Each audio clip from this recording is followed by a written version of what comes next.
who wants to have an impersonal experience? You have no connection to it.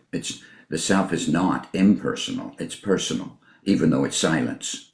It's your personal silence. You own it. You own it. And it's not an it. It's an I. I am that. The self is not an it. It's not a thing. It's your experience. That's why I say it's personal. Hi. Hi, Harry. Lovely to meet you.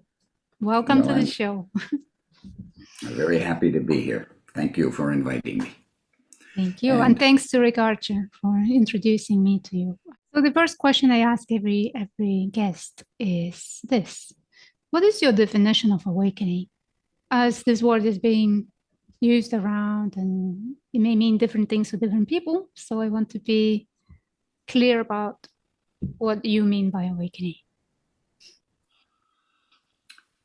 Awakening is very simple.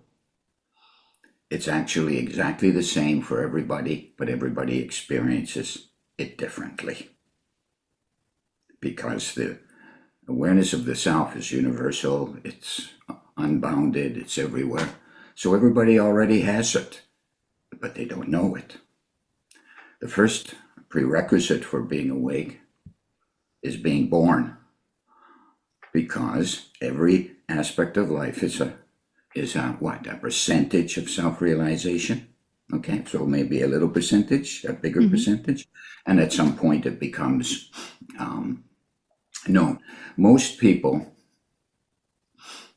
especially seekers, and most of the people on, these kind of meetings are seekers. That's why they're here. They're looking for something beyond their normal life.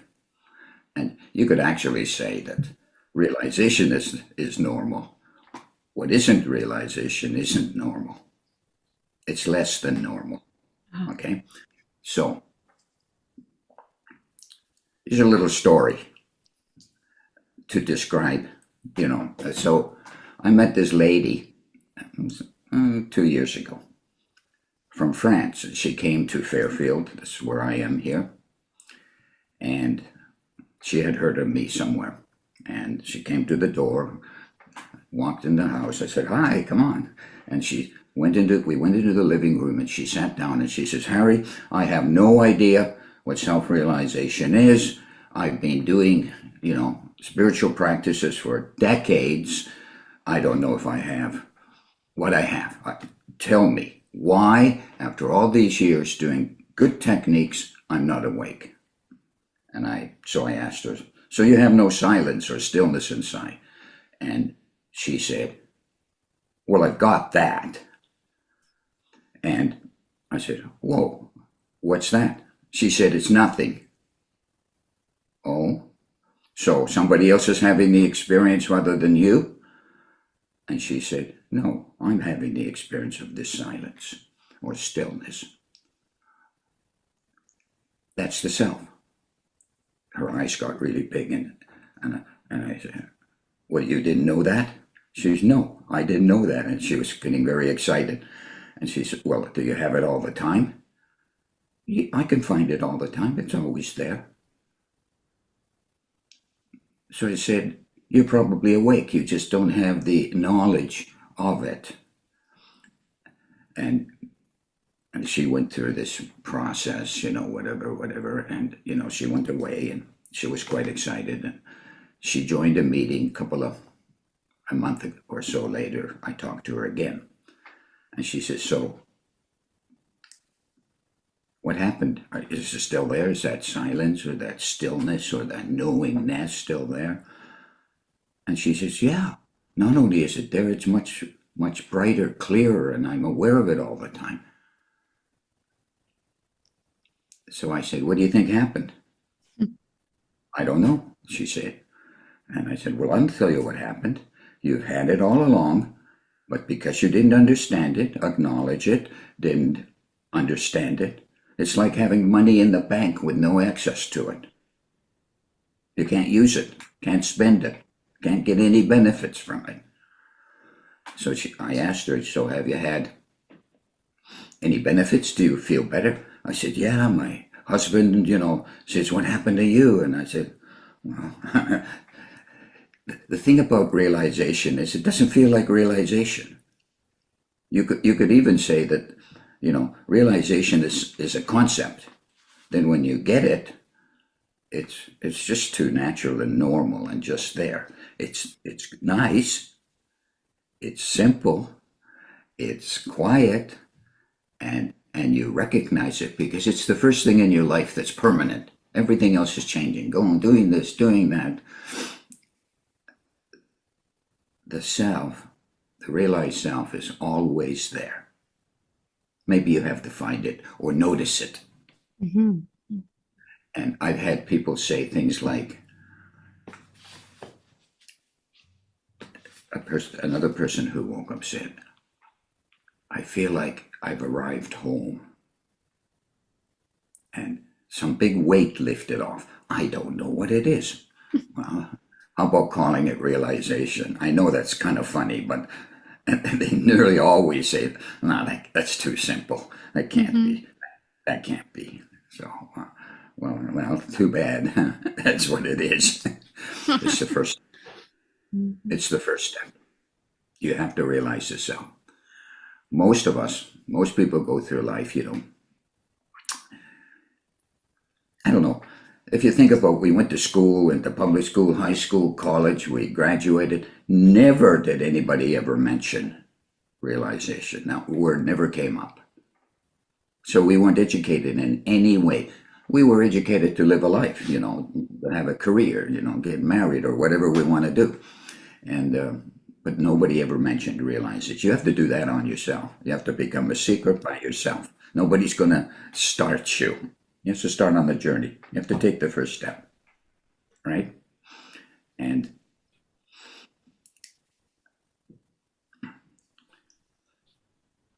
that's such a great news for many people, because there's so many ideas about this, and they have no idea, which is really funny, right?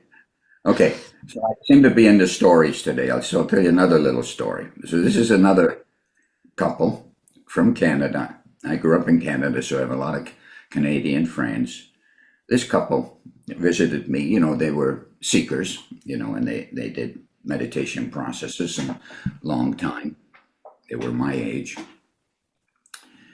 And so we were having dinner. We got up from the dining table and we started going into the living room. And for no reason whatsoever, I just looked at Sue, that was the lady's name, and I said, Sue, you don't know who I am, do you? And she literally froze, stopped walking, her eyes got really big, and then she continued walking to the living room. She sat down and she said, Harri, what did you do to me? I said, I didn't do anything, honest. I didn't do anything. She says, something happened to me. It's like something I've never realized before. This kind of, I don't know. It's like something fell away, some big phenomenon that seemed to be a weight on my life. It disappeared, and suddenly I felt what? I can't say unbounded, but I felt big and sort of happy. And the first thing I said, well, let's see if it lasts. Sounds great. Let's see what it is. And then we discussed it for a while, and she went back to her home in Toronto. And again, I met her. She came back 3-4 months later. And she said, I asked her, is it still there? And she said, yeah, it's still there. It's bigger, it's better. I now recognize it all the time. I can find it. And I said, that's great. And what do you think happened? She says, I said, do you think you woke up? Well, it sure feels like that, but it's not what I expected. It's much simpler, much just more natural, just there. I like it. Feels good. Now, this is half the story. The other half is the husband. Right. Okay. So the husband, um, she in her life, she's never had any flashy experiences. She had no idea what realization is or anything, and but, she's just plodded along with her meditation practices or spiritual practices. The husband, on the other hand, has had for a long, long time, decades, very flashy experiences, gods, angels, everything. And I always tell them, that's great. They're flashy experiences. Love them. There's certainly indication of, you know, developed consciousness, but they're not self-realization because they come and they go. Mm-hmm. You have them and then they go. And he's always says, yeah, they come. But she looked at me, or he looked at me and said, Harry, how come my wife woke up? He was being half joking, and I did. She hardly does any practices. She hardly had any experience. I have all this flashy stuff, and she woke up, and I didn't. What happened? I told you, David, that flashy experiences are terrific, but they're not self-realization. Self-realization is that area of consciousness that's in between flashy experiences, in between everything. It's pervasive. It's always there. You didn't have that. So of course he says, I know. Okay, so he got very focused, let's say, for the next year. He went through a process. So I went through this kind of process with most of my friends until I didn't have any friends anymore. They were all, a different relationship to me now. And then I started groups, years ago. And, what I realized is that almost every sincere seeker has some experience. They don't give it much value. They need to almost be told, almost be convinced that they have something, right? Mm-hmm. And so I say to myself, if all we have to do is talk about self-realization in the right way, of course, and people wake up, I'm going to start some groups. And so I did. That was years ago. I guess that's my definition of the first stage of self-realization. It's simple, natural, it's there. You don't recognize it normally. Too close and too natural. It's so natural. Yeah. Well, it has to be natural. It's the ground state of human consciousness. Right. It's just there. It's just there. Yeah, It's not used to that it. silence, that beingness. Yeah, that's right. Mm. Oh, if some people would say it's nothing. Well, Well, I have feels a like slight nothing. problem. I have Right? the slight problem with the word nothing. Okay, Let me tell you why. tell me. Okay, so many people say, well, I do have this sense of nothingness there. And what did you just say? Did you say you have this sense of nothingness? Mm-hmm. So you recognize you're having the experience? And they say, yeah. So it's not nothing, it's your experience. And they say, yeah, I guess it is. It's not a chipmunk having the experience, it's you having the experience, correct? And you call that nothing. I call that everything. I call that self-realization. Okay?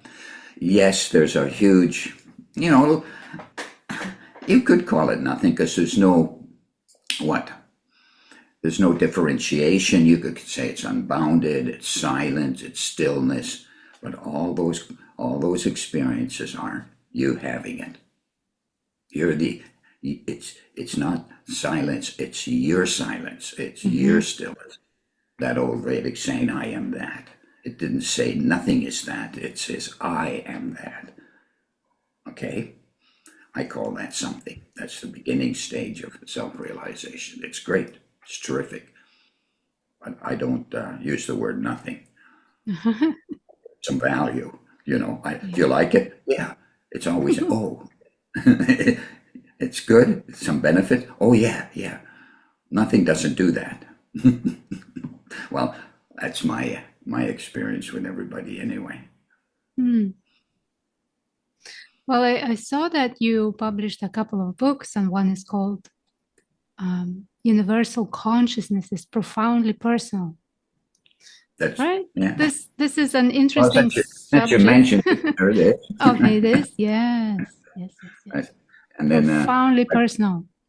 yes, and then I did a first book years ago. It's this one.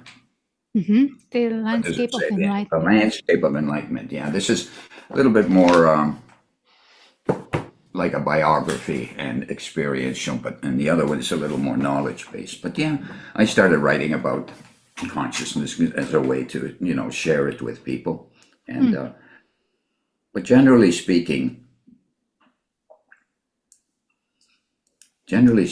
almost everybody I meet not only has the potential to wake up, they're actually very close to the state already. Very, very close. You could even say they already have it, but what's missing is the understanding. I think understanding is what? Undervalued. Interesting. Because meditation is great. You gotta settle down, and you have to refine the nervous system a little bit, and you refine your thinking and this and that, and you do that in meditation, or you do it in some spiritual practice. But that's a practice. That's like lifting weights, when you call them spiritual weights. You don't wake up during meditation. You wake up in activity. Because why do we close our eyes? So that when our eyes are open, we're awake and we have a good life and we have good relationships and all that. It's like if you're a guy and you're lifting weights, you get stronger and stronger. You don't even know how you're doing it. You're just getting stronger. It's inherent in the physical body. Inherent in consciousness is self-realization. So when you meditate or do a spiritual practice, you're kind of doing a practice. Okay, you're exercising your brain and your heart and your body and so forth, so that you can have that state permanently. Permanently doesn't mean just in a closed room by yourself. It means in activity, right? Generally speaking, the way we grow up, all of us, me included, when you look at something, you're not realized.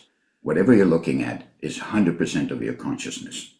That's it. That's all there is. But it's good. It's natural. That's what happens. In the realized state, you look at that bookcase over there or anything else, the self is there as well. That's all. That's what's changed. Something permanent is there along with your perceptions. We call that realization. So it's always the object of perception or whatever you're looking at, or the relationships you're having, no longer overshadows the self or hides it or diminishes it. It's just there. That's self-realization if it's there all the time. That's where it starts. That's the first step. Can I come back to this profoundly personal thing? I hear people say, yeah, but it's supposed to be impersonal. Or why do I still feel like myself? Or, that word personal is something there that is confusing. It's confusing because it's such a general misunderstanding. Well, you're a person, right? You're an individual. Right. You don't look like me, and I don't look, fortunately for you, you don't look like me, and so forth and so on. We're individuals. Individuals wake up. Right. Nobody else wakes up. Individuals wake up. If you take the individual out of the experience, you don't have an experience. The problem is, and I understand the problem quite well, because the first stage or the first awakening is simple, natural. It's still happening to an individual. Okay, so the person who's awake, he's walking around. He still has a body, a mind, a heart, personalities, idiosyncrasies, ups and downs. Those continue. So what happened to the personality? Nothing. It's still there. The problem is that the first stage, the stage of waking up to silence, stillness, the experience of silence and stillness is very abstract. It's very abstract. It feels like simplicity itself, right? Natural. It isn't related to the environment yet. Mm-hmm. You're not unified with anything yet. You're just, the self knows the self. I'd like to put into that yourself knows the self. Okay? Somebody's having the experience. You have to remember. Could you honestly say, let's say you're awake, could you possibly say that's not my experience? No, you could say the experience is simple and natural. Right. That's what you'd say. Okay, fine. It's still your experience. Now, going on from there, like I've said many times, you heard this is the beginning. Yes. I would say quite often it's mistaken for the end. This is it. I've made it. I've got the silence. It's there. Boom. Nothing else required. No, you just got on the bus to go somewhere. That's all, you know. You haven't arrived yet. You just got on the bus. Mm-hmm, mm-hmm, mm-hmm. But it's of course it's the foundational experience. I get that, no problem. You got to have self-realization, okay? What happens after that is that as the inner experience gets clearer, let's call it an inner, it's not really an inner experience because it's unbounded or whatever, and as it gets clearer and clearer, you begin to realize that not only is it inside, it's also outside. You start seeing some connection within the self, within the self, within the silence. Silence is kind of overrated a little bit, you know. It's beautiful and I love it and it's great and it's always there. But the purpose of that silence is to have it in activity so it doesn't go away. Not only doesn't go away, it becomes related to the environment, becomes related to what you're seeing, tasting, touching, having a relationship, that it begins to be a connected value to how you're living your life. That would be another stage. Mm-hmm. You could call that a unified sense of consciousness. Not just inside, not just outside, but a connectedness that the inside has become the outside and the outside has become the inside and no gap between it. Now, having said that, it's not like anything happens to the relative. This is on the feeling level, on the knowledge level, right? Okay.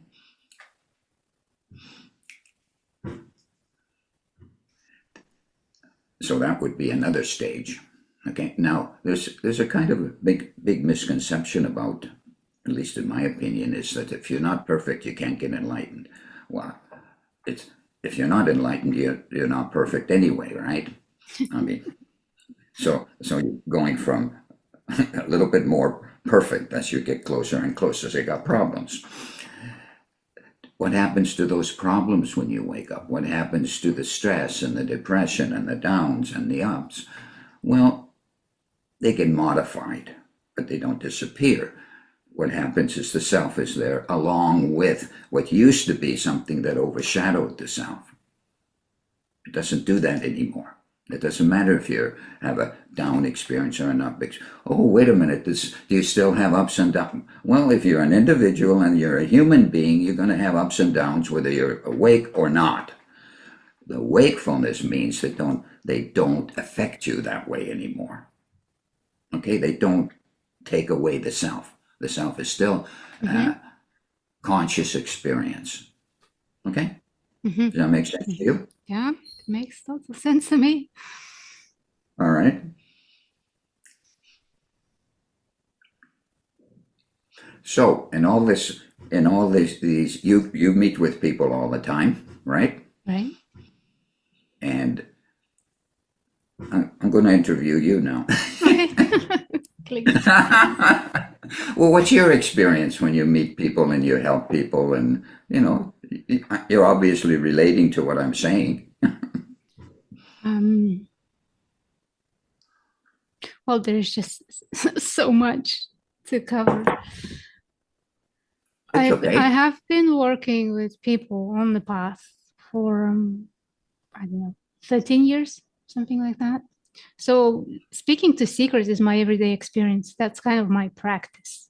It's started Right. my practice. So my experience is that to realize the self, one needs to be looking in the right way, in the right direction, which is your own experience, right? That's right. Yeah. And what helps is pointing to that from various angles, in different words, in different ways, just pointing to that. Look for yourself. Look for yourself in your own experience. And from my experience is that there are two major things that are in the way of realization. One thing is fear in various ways. Fear to disappear, not function, lose loved ones, and go crazy or whatever. Fear. And another one is expectations. Expectations meaning that every seeker has some ideas what this awakening or what this realization should look like, should feel like, how it is for other people. It is not like this for me. And these two things are the major obstacles. Plus, a third thing is the resistance. The resistance is that mechanism that holds the belief structure in place and doesn't let in any new idea, because otherwise everything has to reorganize itself. So it's a danger. Oh yeah, it can be fear out of that. But once the fear and expectations are kind of cleared, then it's easy. That's right. It's beautiful. There's always two things. Something has to go and something has to come. And then, it's like if you're sitting in a dark room, you can't see anything. Turn up the rheostat a little bit and a little more bright. Whoa, this is nice. It's not just an empty space, but there's what's there. There's a feeling there. There's some understanding there. There's nice. You turn up the light. That's all. So I like what you said. Realization. Obviously, you don't know what it is. Otherwise, you'd be there. That's the misconception, right? Mm-hmm. That's what you're talking about. You have high hopes that it's going to be, there's going to be angels at the door, or there's going to be some cosmic explosion of pure bliss. And, some people have that, no problem. Yes. But most people just go into it gradually, and then suddenly, whoa, it's there. So those are good points you're making. And people think it's going to look like this, it's going to look like that, it's going to have some specificity to it. You're going to meet God or whatever. Yeah. And it's not that none of these things, all of these things can happen, but most of them happen over time.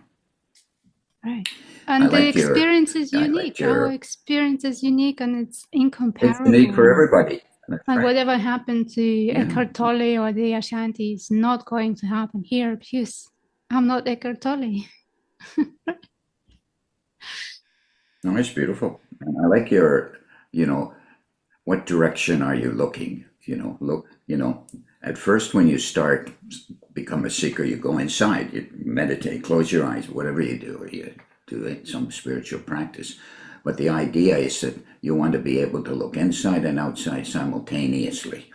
Mm-hmm. The self is not located inside and it's not located outside, it's located everywhere, as you know.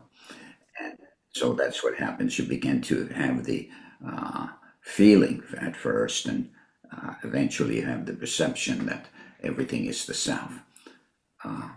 But you are that everything that is the self. I think that's not emphasized, in my opinion, not emphasized enough, because who wants to have an impersonal experience? You have no connection to it. The self is not impersonal, it's personal, even though it's silence.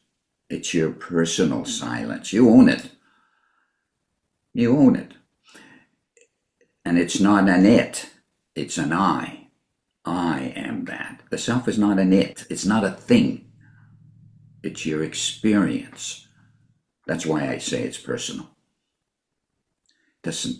You can't describe it in a specific way. You have to say, oh, it's silence, it's stillness, it's wholeness, It's a knowingness. I have so many people talk about, well, some people see it. They see a light, oh, okay, that's one way of looking at it. Somebody says, well, I feel it. Yeah, I feel it all the time. It's great. Other people say they know it. I just know it. It's a knowingness. And they're all the same experience seen from a personal perspective. Mm-hmm, Always somebody having the experience, right? yeah. So Yeah, because as the a default, there is this idea that I am this image, I am this person, I am this uh, mind, I am the body, I am this object somehow. And then this I that was thought to be me is seen that is not me. But the one thing that is holding the whole thing in place, that illusion of this I being me in place, is this idea of a doer or idea of a controller, or I am in control of what happens. In the one way, this creating your own reality is true, but when it's happening unconsciously, then I can't say I am creating it. It's just showing up. It's happening. It's just patterns playing out. And there is no control over these patterns unless you become conscious of them and they leave the space. It's a good point. Everybody has self-awareness.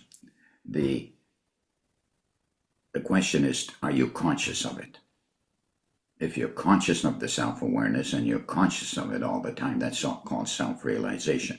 When it comes and it goes, or it's not there consciously at all, then we call it something else, like ignorance. It's pretty simple. And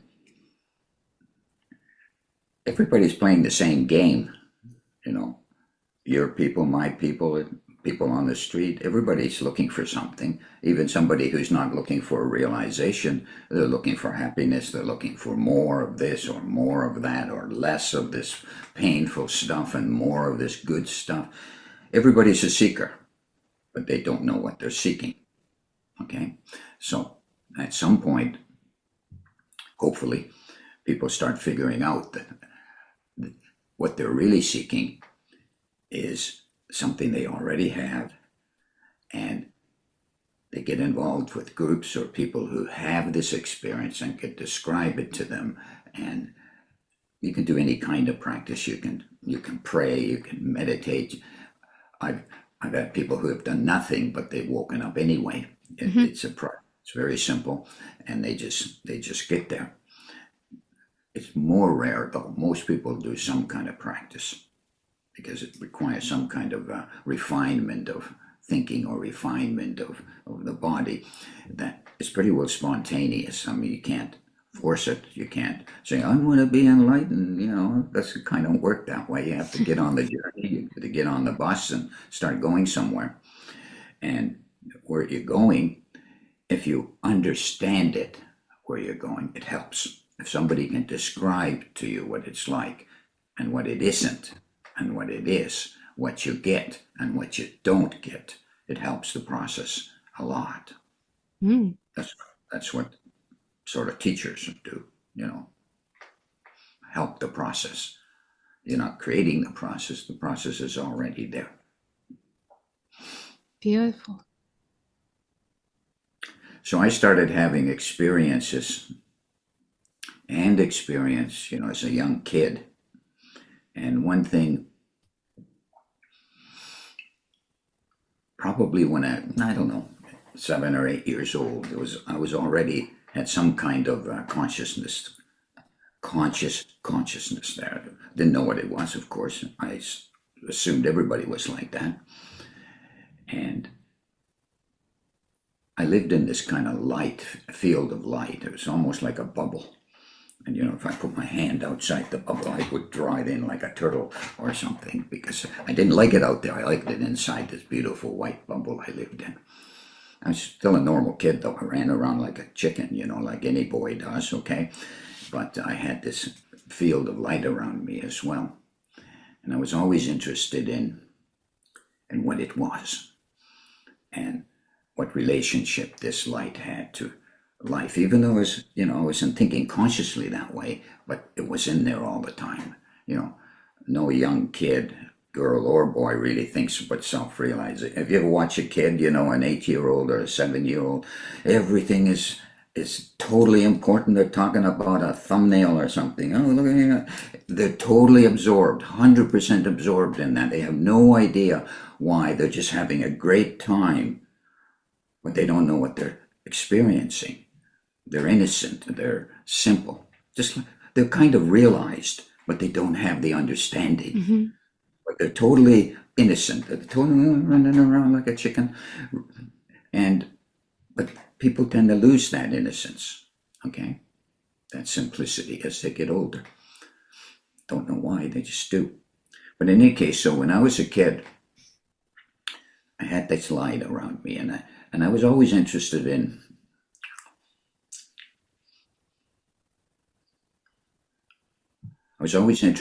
God. You want to talk about God for a while? Oh, I love talking about God. Okay, all right. All right. And, my parents took me to, religious, as a Lutheran, or my parents they weren't devout or anything, but, they did their duty and took me to church, and, I didn't get much out of that. And I knew I couldn't find God there because, it just didn't seem to be there. But I knew one thing. I knew that just a pure white light, however nice it is, wasn't God. That wasn't enough for me. I wanted more than a light. And of course, I was always an artist, so I had kind of vision of what God could be like. I never did see God sitting on a throne somewhere. That wasn't what I was looking for. I was looking for something more pervasive. And I had flashes of celestial perception, where I would see this or I would see that. And I went through periods when I got a little older, which were totally divine, beautiful this and beautiful that, nonstop. But God was always somewhere a little bit distant. I could kind of sense him or her way over there somewhere, but wasn't revealing himself or herself. And as I got older, I went through a normal life. I had a job and everything else. And I was an artist, and I started a business doing art, doing design and stuff. And I had a factory when I was a young guy, and I'd be walking through this really loud factory. There were machines going all over the place. I was an owner and one of the owners, and I'd see celestial visions while the machines were running, and I said, whoa, this is pretty neat. And the point I'm making is this is a normal life, facilitates the process of waking up, not hinders it. Okay? Doesn't matter what you're doing. Doesn't matter if you're a plumber or you're an engineer or you're a doctor. You're doing stuff. That stuff is related to the self. And what started happening to me as I turned into a young fella is that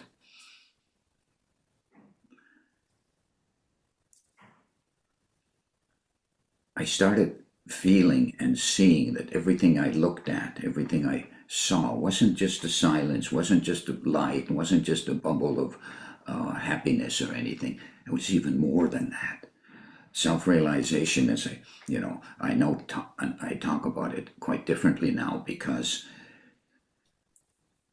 I had this sense, even as a kid, that everything is included. Everything is included in consciousness, human consciousness, everything. And I said, well, that must be God. That the first feeling of God is that everything is included. So I went through all these different stages of, if you want to call it realization. They don't feel like realization. It feels like you're in a river Okay, and this river, and you're on this nice little boat. There's a beautiful river, and there's a town there. You say, oh, let's stop for a minute. We'll explore that town. Oh, very nice. So you learn about that town, and then it's okay. I'm finished with that town. You go down the river, and you're in the next town. Oh, this is a nice town too. So these states of consciousness are kind of like towns on a river. Beautiful, Uh-huh. but it's not one town. It's a bunch of them. And each town gets a little better than the last town. Oh, this town is beautiful. And oh, there's a forest. Let's stop there for a while and wander around in the silent, beautiful forest. There's mountains. Let's do that. And then eventually you start seeing something at a distance. It looks like an ocean. Some beautiful big ocean. And so, and you've gone through all the, this is just an analogy, okay? Analogies fall down a little bit after a time. But in any case, so all these towns, they're now in your memory. You don't forget them. This town was really beautiful, and this town, and this mountain, and this. Those are different stages of awareness, you could say. And I went through all those, and they kind of, at some point, all joined together. All joined, no gaps. The journey kind of ended, but they were all still there. And all these states of awareness, the first stage of silence and simplicity, the stage of a unified sense with the immediate environment, turned into a cosmic environment. And at some point, the whole thing started feeling, I was an adult now, it started feeling like the whole universe was in me, or I was in the universe. But, it was just as simple as self-awareness. It doesn't get any more complicated. Still the same thing. It just includes more. It's like you become the basket for everything, and it just goes in it, right? You become the basket. And at some point, I reached a point years ago. I said, okay, I kind of sense and understand and perception to some degree, perceptually see that the whole universe has been created. I didn't create it. I knew that. So who created it? Where did it come from? I had that as a young kid, and I had it as a young adult. And it's almost like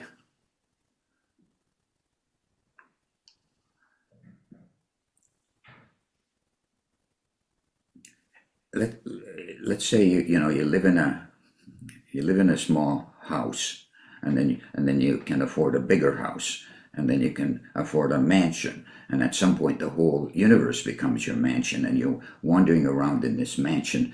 But you didn't make the mansion. You know there's an owner. There's somebody owns the mansion, and it's almost like the owner of the mansion. That's an analogy. Wants to check out who's living in his or her mansion now, and she comes and checks you out, and you finally meet God, or Goddess, or both. And this is kind of interesting.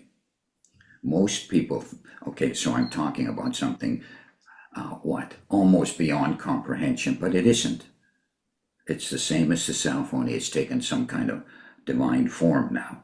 Silence is still there, unity is still there, the universe is still there. You're sitting in your own little room eating your pizza, that's still there. Everything is there.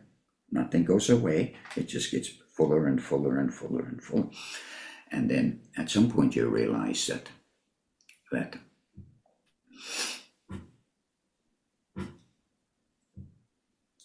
you're in the presence of the Creator.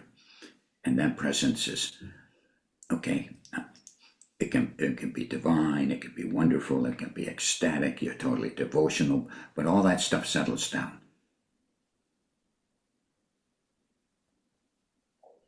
Well, imagine if somebody comes to your door, your house, and they're in total ecstasy, on their nose, on the ground, and everything else. You'd probably close the door and say, come back another day when you're calmer, and we can have a meaningful relationship. It's a little bit like that with God, too.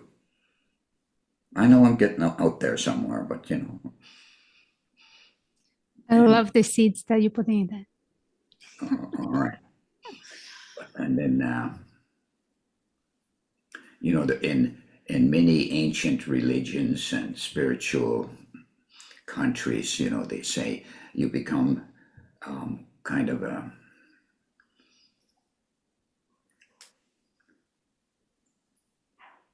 you become a conduit for God's creation, and at some point, you have these qualities. You've developed these qualities. You've gone through these stages of consciousness, but you're still just a human being sitting here on Earth, and in your little house and your whatever. None of that goes away. The only thing that now happens is that everything gets personified. The silence is still there. The stillness is still there. And life gets more and more and more simple because all the answers, all the questions you had get answered. And they can't get answered from the absolute alone or from silence alone. The silence is too silent. It has to kind of get everything in it, get everything in you. You have to understand that everything is included. And that's when you start having a relationship with the Creator, and every religion has their own personified values. And these personified values for me has a specific look that is totally universal though. And I think I've gone on a little tangent, right? Keep going. Great. Well, in any case, the experience of ultimate values, supreme values, is extremely beautiful and extremely natural. It's not, this tremendous complexity of the universe. You think things get more and more and more complex. Well, they do, but it takes all these parts, all the pieces of universal existence to make the simplicity of wholeness. It's like a jigsaw puzzle. You got 1,000 pieces. They're in a big pile. That's called ignorance. And you start putting them together. You start seeing that this jigsaw puzzle has some meaning. You don't know what it is yet because you only put half the pieces together. And then when all the pieces together, guess what happens? Totally simple. One glance, you see it all. Mm-hmm. Yet it took all those pieces to make that simplicity. That's kind of what it's like, this process I'm describing. You must be interested in God, or I wouldn't be talking about it. Wow. Yeah, but... Do you have any questions?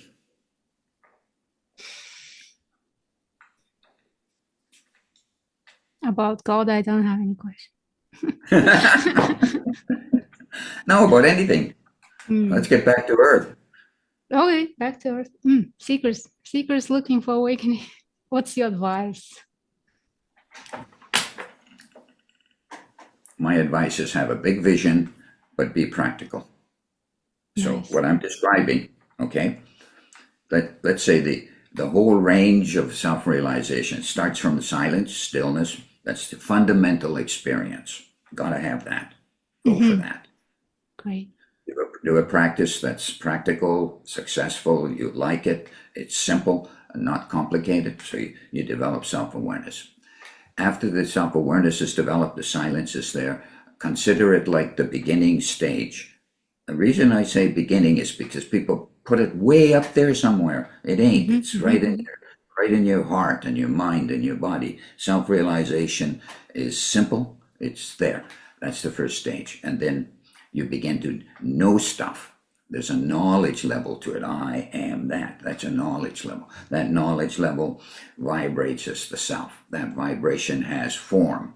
You could call those the aspects of nature. Fire, water, earth, all this stuff that makes the body also makes the environment same. So you start getting a unified sense. And then that whole thing gets bigger and bigger and bigger and bigger. Self-realization is the first stage. Knowingness and knowledge and the divine values of creation is another stage. And then there's a unity consciousness is another stage. And then ultimately the whole universe and God. That is self-realization, that whole range, not just the silence. So be inspired by that, but start with getting the self. Amen to that. Okay, right? Yes. one question that I get asked: how to stop thinking? I hear that how to stop thinking, because you can't feel the silence if the thoughts are here, right? How to get rid of thoughts? They're still here and they're coming. The thing about thoughts is that thoughts will turn into self-realization too. They're part of it. They're not exclusive. They're only what? They're only a distraction if they distract you from your goal. Otherwise, they're part of life. Okay? Mm-hmm. All your thoughts that are going on in your mind, you do some kind of practice, you get quiet. Then what you get is you get your thoughts and the silence. You don't get just the silence.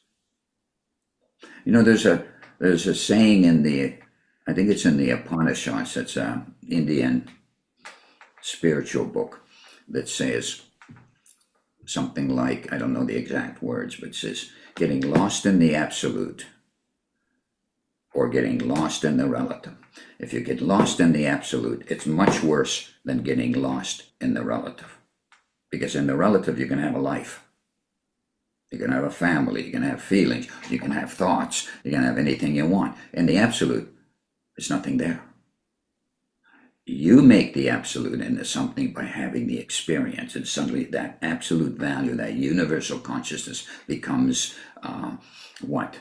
Universally personal, becomes your experience of the self, your experience of the silence. Thoughts aren't in the way.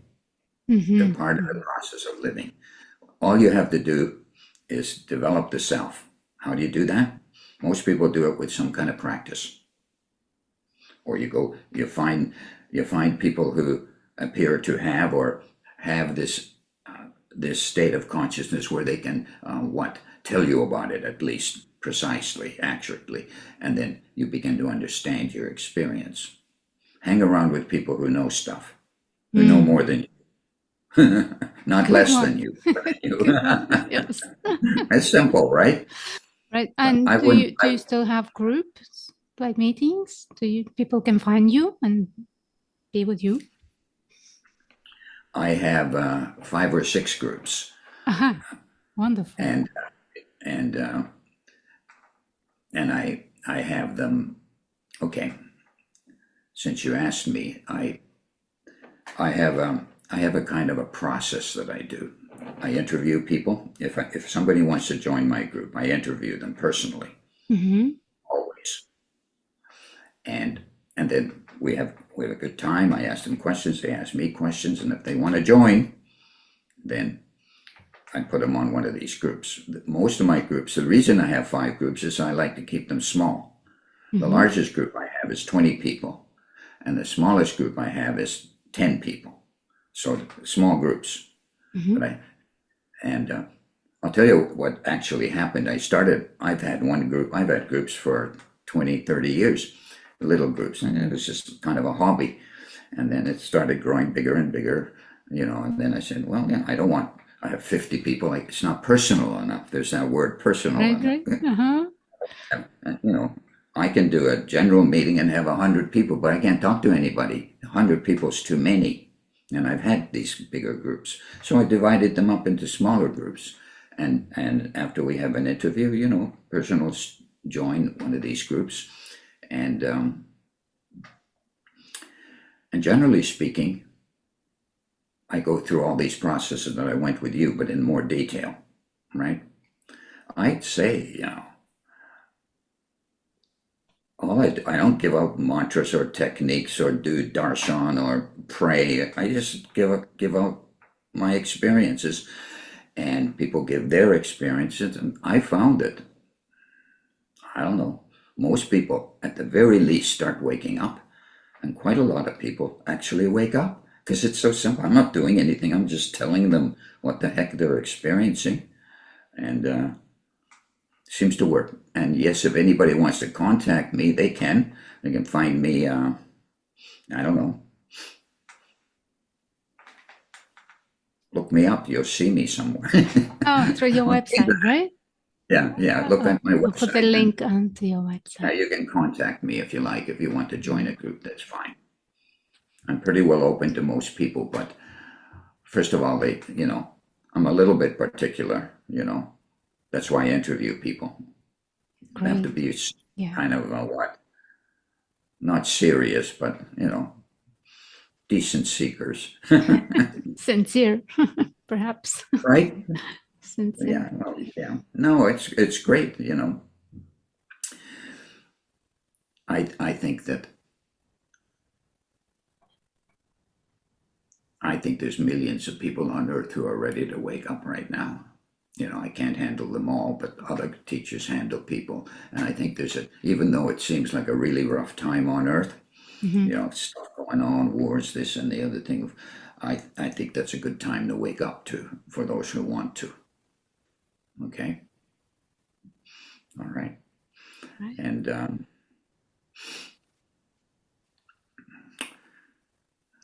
anything else? No. What about your groups? Or do you have a group? Yeah, I do groups. Yes. Mostly I work individually because Yeah, I personal do that thing. too. Yes. But Yeah. I have free groups, like free meetings every month of like deep looking. I call it deep looking, which is literally that. meeting whatever is showing up so we can resolve. And there is another group every month as well for specifically looking at this illusion of a separate self, the separateness. Like we'll look at that. How That's is interesting. that possible?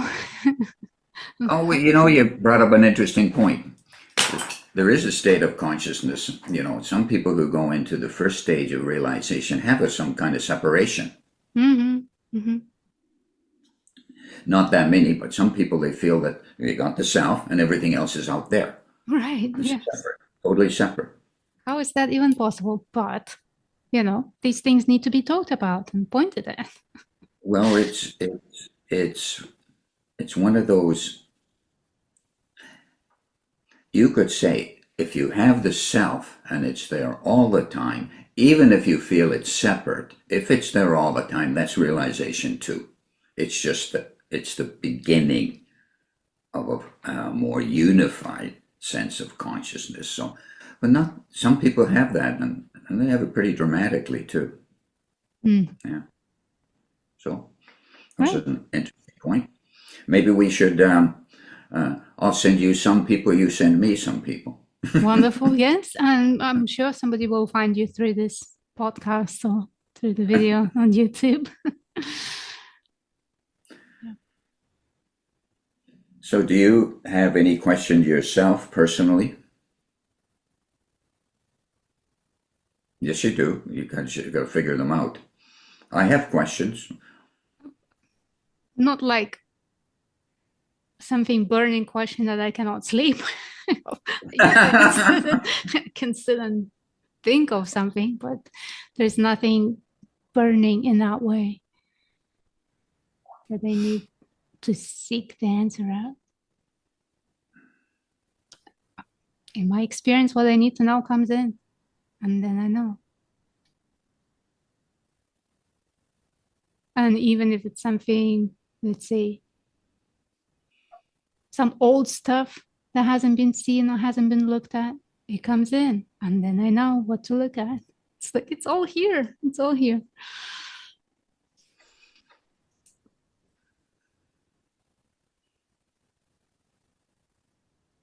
I think the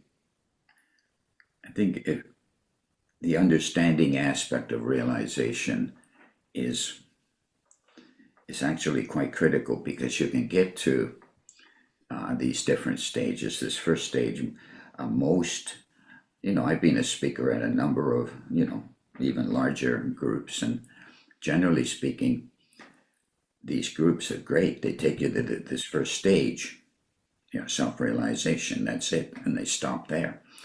And I think that's not a good idea, because whatever your limitation to thinking is also your limitation to progress. Right. Okay. You know that. So what I do with the people that are in my groups is that I give them the vision, and then I start talking about and explaining their particular experiences in relation to that whole vision. And I'm very clear.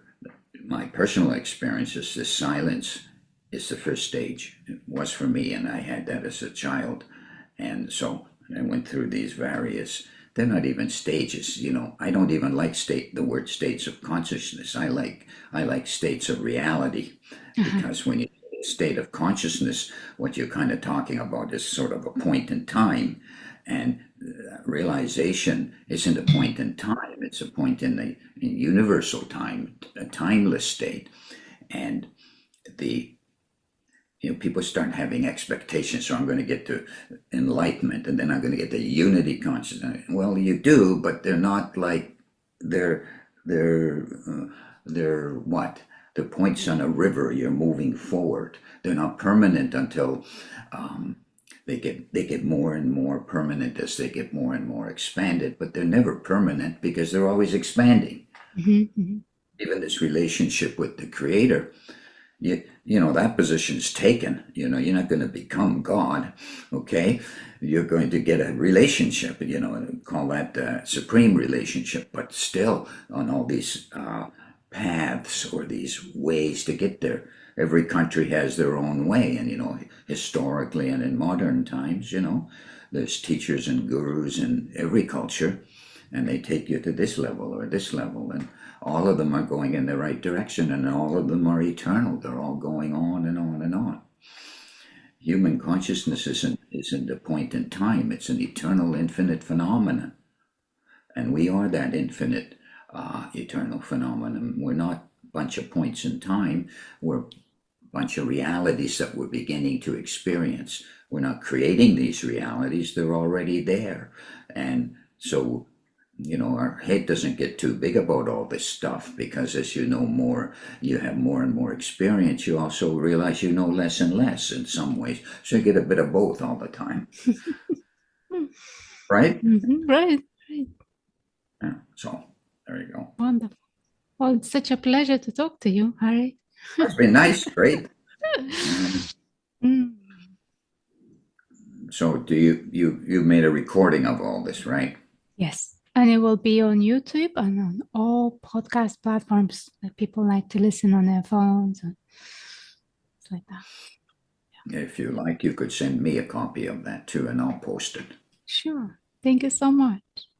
Okay, it's been very nice talking to you. I've enjoyed it. Maybe I went a little bit on a tangent, but I always do that, so that's okay. Oh, I say that whatever needs to be said Okay. is just said. All right. Complete trust and faith in that. Very nice meeting you. Very nice meeting you. Honestly, my honor meeting you. Thank you so much. Mine too, and if any of your people want to know more about me, feel happy to send them my way, and I'll maybe send some people to you too. Wonderful. Thank you. And thank you everyone for watching, for listening. If you have comments, just put them Thank here. you for having me. And I'll see you next time. Bye. All righty. Bye.